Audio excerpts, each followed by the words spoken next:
This is 40k Today. 40k news so cool that the wolf clans on Fenris use it as snow during their summer. Just kidding. They don't have summer.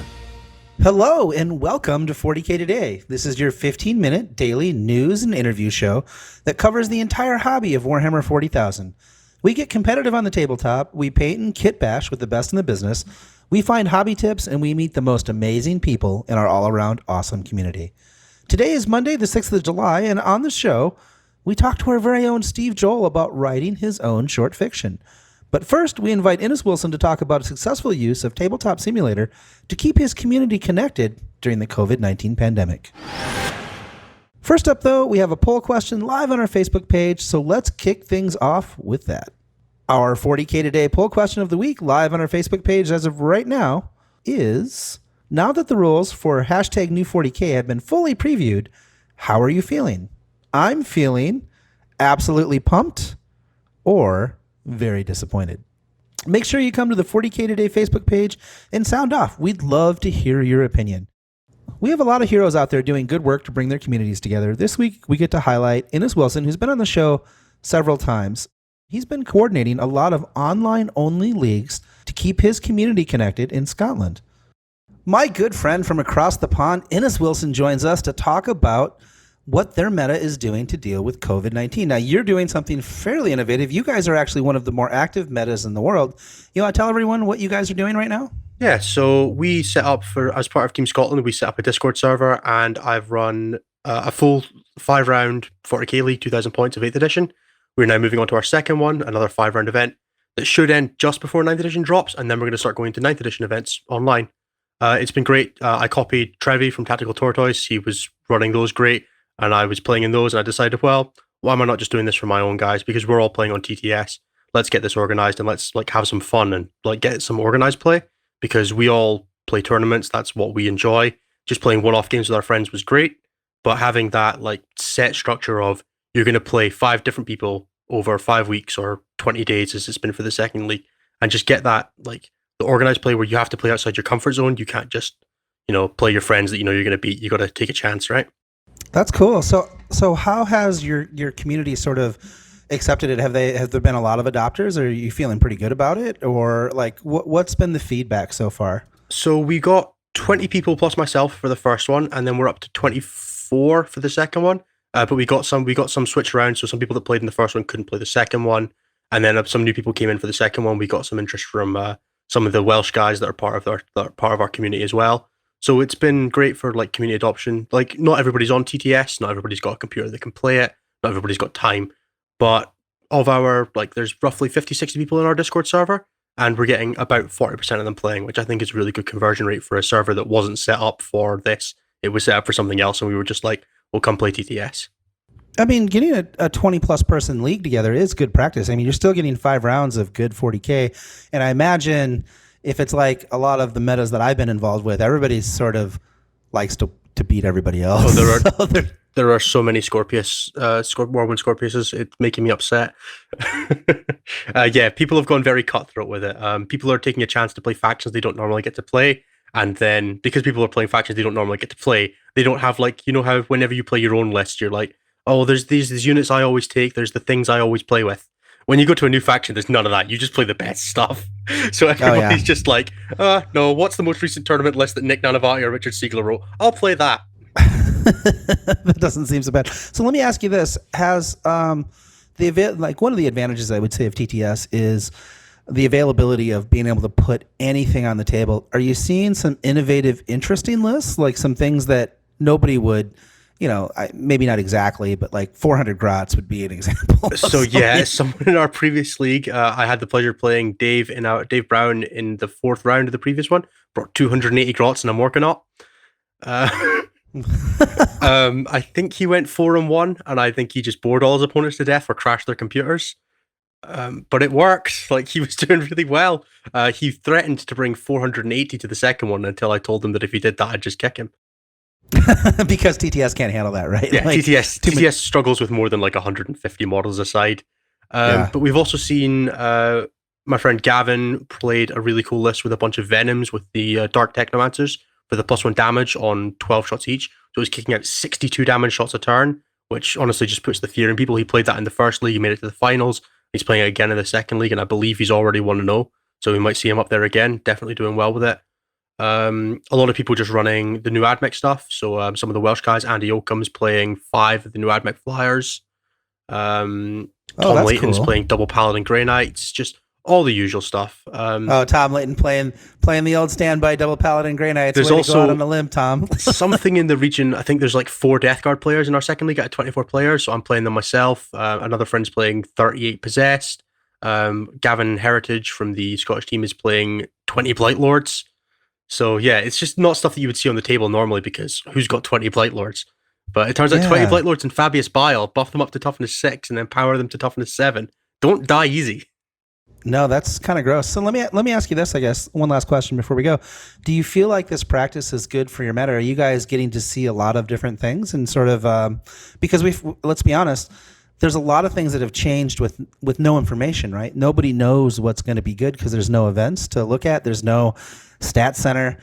So all you have is this sort of little window into what the meta might be. But do you feel like it's helping? Yeah, it's been great because there's like 4 books that have come out since we've had real tournaments back in February, March. And there's so much diversity across the list. We've got players playing Custodes. We've got players trying the new Death Guard. The new Demon stuff's popped up a little bit. And it's all kind of fresh takes. Like there's been hot takes on what exists in these lists. But we're now just seeing people really try it out for the first time. And the diversity has been great to see. And honestly, catching people out and just like trying new things and showing off, well, this is what this does and this is what this does, and nobody expects it.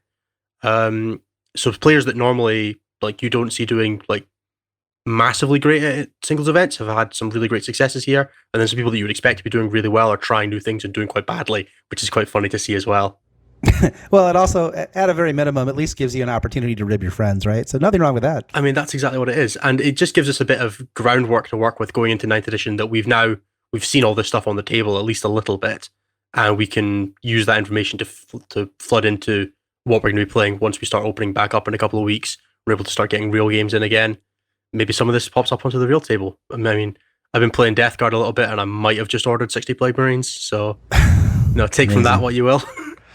That's amazing. All right, Ennis. Well, thank you for your time, and then we'll put a link to some of your social stuff in the show notes, so that if people have questions about maybe getting this going in their local meta, they can hit you up. Yeah, hit me up. And if you're Scottish yourself, please drop us a message if you want to get involved, because we're always happy to take more Scots on board. And we're letting John in as a special, so he might be able to stream some more games for us. Awesome. I absolutely love talking with people who love the game as much as Ennis does. If you want to get something similar going for your local scene, hit him up. I'm going to put some links to his social media in the show notes, and I'm sure he'd gladly give you some tips and pointers for getting your very own TTS things going. Next up, we talk about a really great story. Today's episode of 40K Today is brought to you by Frontline Gaming. Frontline Gaming is a one-stop shop for all your Warhammer hobby needs, discounted products, American-made gaming mats and terrain, and a full line of miniatures painting service and daily hobby content. And this can all be found at frontlinegaming.org. Welcome back. Our own Steve Joll submitted his own short story to Cold Open Stories about a Tau Jack Reacher style investigator. And if it sounds pretty amazing to you, it is. Steve was very excited to get accepted by Cold Open Stories and have his story actually published. So Steve and I sit down to talk about that process and a little bit about his story. Steve Joll, I'm so excited to have you back on the show, my friend. How you been? Yeah, I'm excited to be back on the show. No, I'm well. I was going to say I'm well. I'm in the middle of winter in New Zealand, and it hasn't, in our little town of Wellington, it hasn't stopped raining for about 3 or 4 weeks. And we've had, a few days ago, we had 125 kilometre an hour southerly winds buffeting our house and lifting our trampoline and threatening the roof. And so, everything's fine, but it's been exciting. The weather has been exciting, if nothing else. Happy 4th of July to American listeners as well for the weekend.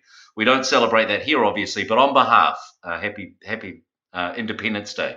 Oh, thanks, Steve. That's amazing. So the reason why we have you on the show is you did something really cool. You kind of stepped outside of your comfort zone and you wrote a story about the Tau that you submitted to Cold Open Stories that they then published. Is that correct? Yeah. So listen, to be fair, not that far out of my comfort zone. I think of myself as a writer for radio. I've done a lot of writing for television here in New Zealand for kids shows. I used to write sketches.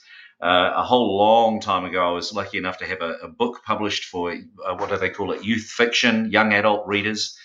And I've written a few stories since then that have been that I've never sent anywhere. I even had a baking book. You won't know this, John, but here in New Zealand, a few years back, I had a baking book published of recipes. So it's not that far out of my comfort zone. But here's the thing: Cold Open Stories. I'm a massive fan of what they do. They just they create some extraordinary content with their narrated stories and their audio dramas. If you like audiobooks, audio dramas take it to the next level with sound effects and with different people doing different voices, and they do really great work. A Cog in Crimson is a great story. So they were looking for submissions for short stories, 8,000 word stories, and I had a couple of ideas and I thought, let's go for it. Now, even as an experienced media person and a person who's written for television and radio and things over the years, and magazines and whatever, I've got to say it was nerve-wracking when you create a character and you put it all down on paper and you go through it all and you self-edit and then you send it away and you're waiting for people to judge your work, your creative output. That's nerve-wracking, and man, I was on the edge of my seat waiting to hear back. And the thrill of making the cut. They did a Facebook post and they said, we've got 10 stories. They've had dozens and dozens of entries, but 10 stories have made the cut. And when I found out mine was one of those 10, what a massive thrill. So, it's been an amazing and relatively quick process. And now it's up there on Cold Open Stories. It's called Fire into Water. Cool. Do you want to give our listeners a little teaser about what it's about to see if you can whet their interest and maybe coming and checking it out? Because I think it's a very good story. Yeah. Well, thank you. So basically, the idea was born out of this idea of a Tau. And I know everyone hates Tau, but give us a chance. Give the story a chance. So a Tau Jack Reacher style character. So in lore, as published by Games Workshop previously, there are these people called the Cartier. They're investigators. The Ethereals get them to go and investigate crime. And I thought that was a cool concept. So in my mind, and I'd recently read a story based in North Korea. In my mind, I was basing it off like a North Korean vibe where the Ethereals are kind of, the overall rulers of this planet that it was set on. But they have investigators going around and investigating some of the stuff that's going on at a lower level. And in my story, there's an ambassador or a guy who's about to be promoted to ambassador. This is a big moment in his life. But then someone comes and tries to bribe him, and that person disappears. And so an investigator is brought in, and this investigator is a real Jack Reacher, big, giant, shoot first, ask questions later kind of guy, which goes against the Tau thing a little bit, but he seems to get away with it. That sounds amazing. Now, we don't want to spoil it, but so where can people find that story? They can find it on Cold Open Stories. Is there a collection they should look for? Yeah, if you just go to Cold Open Stories, they've actually got it right there on, I think, the front page at the moment because it's part of their new material. So if you click on the link that says new, there are 10 stories there that have just been published, and mine's one of those. There are a whole bunch of great writers who've had stories published there before who are also in that collection, or if you look for the short stories. And you know what? If you've got an idea for a story or something you think that would be cool, or you've got a faction you love and you want to write about them, give it a go. This is such a thrill to get your work accepted and published, and so people can just go and read it now. And again, I know no one will because it's Tau, but there are lots of other great stories up there. And if you've got a story that's based somewhere else, I've got a really cool idea for a Space Wolves story based on Fenris that I want to write next. So that'll be fun.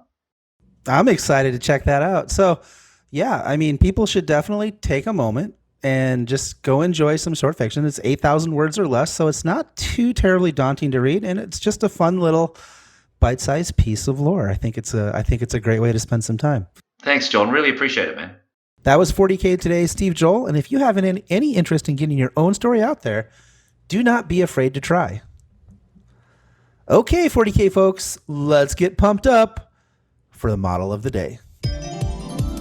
It's the model of the day, the model of the day, the model of the day. Today we have some beautiful Minotaur aggressors by Avi Dominus Belly, which I hope I said correctly on Instagram. The colors blend together nicely, and if you look really close, the details are what set these apart. Each of the Boltstorm gauntlets have some amazing, I'd call it almost filigree work done with transfers that make them absolutely pop on the tabletop. They look very imposing indeed. Make sure you tag your photos with 40K Today on Instagram so we can find them and highlight your models in this segment on the show. Or feel free to submit models to us through our Facebook at 40K Today. And that's it for today. A big thanks to our content producer, Alex Painter, our amazing social media Wonder Woman, Tanya Gates, and our technical producers, Seamus Ronan, for all their hard work once again in putting the program together. If you like the show and would like to help us out, we'd love it if you left us a review. Those reviews people help find the show, and we're extremely grateful for every one of them. Until then, for the 40K Today team, I'm John Damaris, and that's what's happening in 40K Today.